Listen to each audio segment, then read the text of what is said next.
Hello guys, welcome to the vlog channel, and I am all on my lonesome today, and today it's all about one of your requests we've had a hell of a lot of times, and we thought, you know what, we better touch upon it. And God knows why we haven't done it before. This is my fitness life. First things first, yes, my hair is actually growing. If you've been on Twitter, you may have seen me moaning about it over the last couple of weeks, but basically I'm a really curly type of guy, a little bit bored of being bald, so I am growing my hair at the moment, so you'll see that progress over the next couple of months and get a little bit more wild. So I do apologise if I look really scruffy, but you're going to have to deal with it because I am. The other thing I need to show you, because it's kind of a little bit chopped off, is my new training vest. This is my new skinny chimp training vest. It's really cool. So if you want to know where I got it, I'll put the link in the description box for you. But it's pretty cool, and I've already worn it once, and everyone's going, where'd you get your vest from, mate? I want one, and I've been lying and not telling them, so I will tell you first.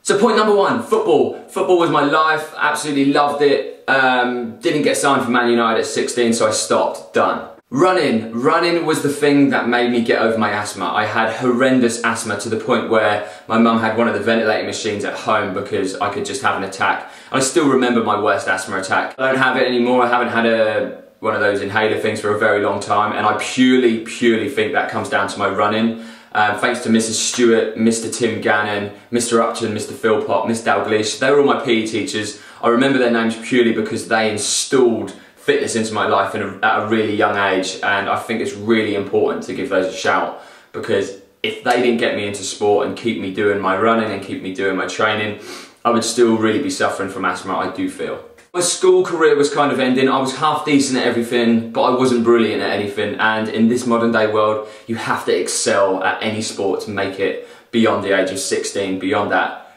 pubescent age when you want to turn into a man. I didn't, I kind of got, well, you can probably see. I'm going to put a photo here somewhere, it may not work. This is me when I was like 14, 15 years old.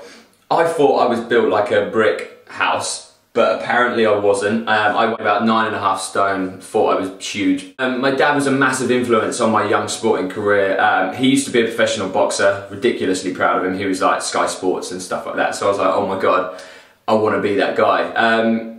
He got me into boxing purely because my mum and dad separated, and I kind of came up in like a female-dominated house, so I was a little bit feminine. I used to just cry all the time. If anything upset me, anyone told me off, or anyone, you know, said anything nasty, I'd just cry. So he saw it in me. He was like, look, you need to man up, son.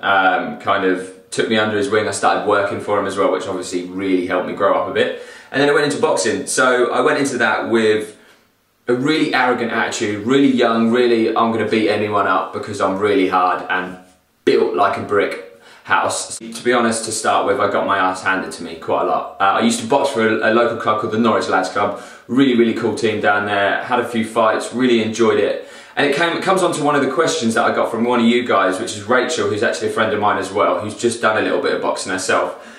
She wanted to hear a little bit more about my boxing career and find some photos, and disappointingly the photos I've got are very random newspaper cutouts that were at my mum's house, so I haven't actually got any photos, which kind of sucks. But I didn't really have the longest career in the world, so there's not a massive album and all the rest of it. I can kind of summarise it. I had a couple of fights, won them both, got really fed up with it. More than anything, a lot of people say we're really aggressive and all boxers are animals and just want to fight. To be honest, it was a lot more of a psychological shift for me. Physically, yeah, I learned to bang, I can fight, you know, I can look after myself if needs be. But that was just one of the skills I took out of it. One of the biggest skills was learning to walk away and learning to deal with a situation with this opposed to these all the time. Because I used to be a little bit like, oh yeah, I want to fight. Why do you want to fight? Just because I don't like his face. I used to be a bit like that, so I needed to man up a little bit and sort my life out. The next chapter I went on to was what every lad goes on to. I ended up being a bulker, got in the gym, dirty bulking, get down McDonald's, get down KFC. Other restaurants are available, and basically eat as much as you possibly can, go down the gym, bench, shoulder press, lat pull down, bicep curl, tricep dip. Literally that's all I'd done for about 2 years, and as you can probably see, I'm going to put another photo up, boom!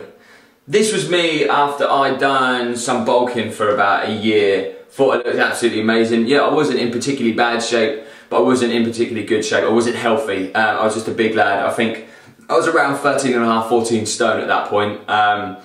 and there was not an ab in sight. You know, I was just big and bulky and uncomfortable, and I remember how bad I felt at the time. My stomach was awful, my diet was awful, I was eating, rank.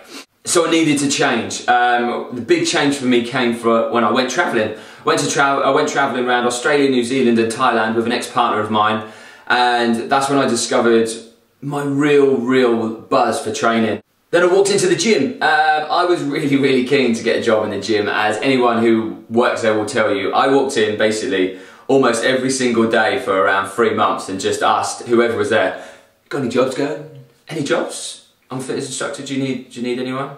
And it goes, no, for about 3 months. And then eventually I walked in, the guy, Adam, who used to be like the pinnacle I used to look at, he was like 6.5 foot tall, he was hench, he had a tattoo, he was a good looking guy, hated him, but loved him at the same time. I was like, Ad, got any jobs going? And he's like, oh, I think we might have. Literally, my life changed with that sentence. I got employed by my manager, Sean.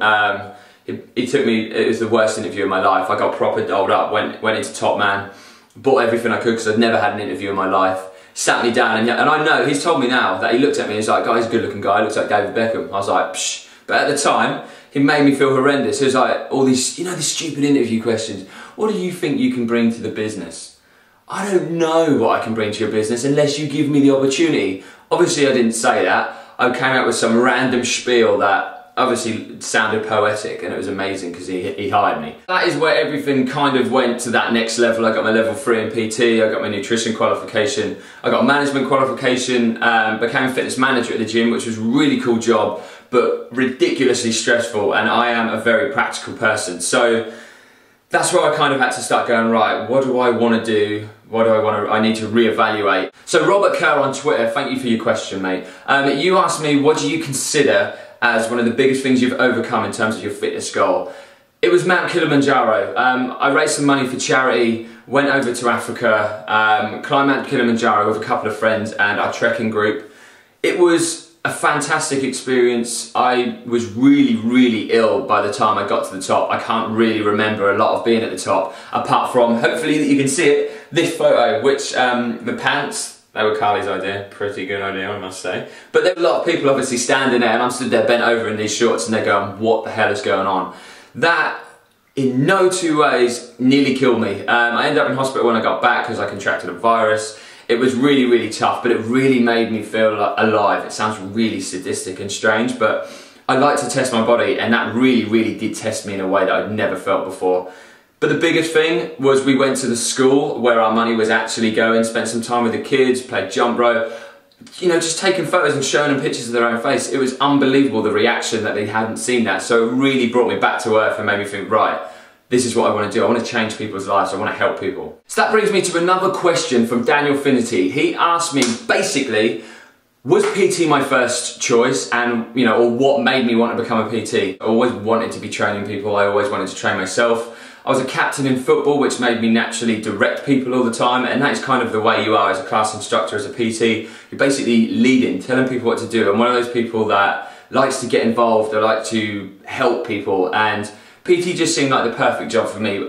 Even at a young age, it took me a few years to actually have the stones to just go, screw it, I'm going to do it. But as soon as I changed, I realised it just fitted me like a glove, straight in, it's fine. So that was why. So Dan, thanks for your question, mate. So one of the most obvious things that you'll know about a fitness life is obviously the channel.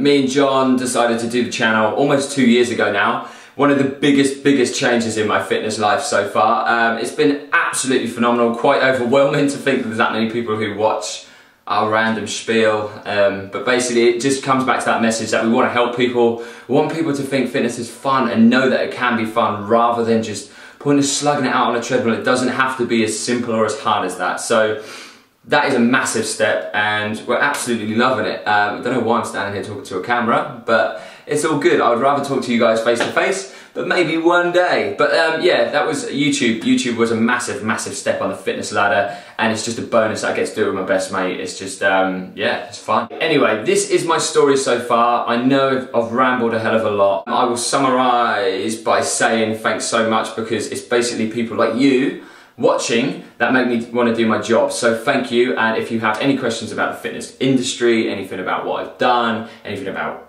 anything that's relevant, you know, doing that, which is pointless. Just give me a shout and we will be back. John will be back with his fitness stories soon. And I will thank you for watching and love you all. Goodbye.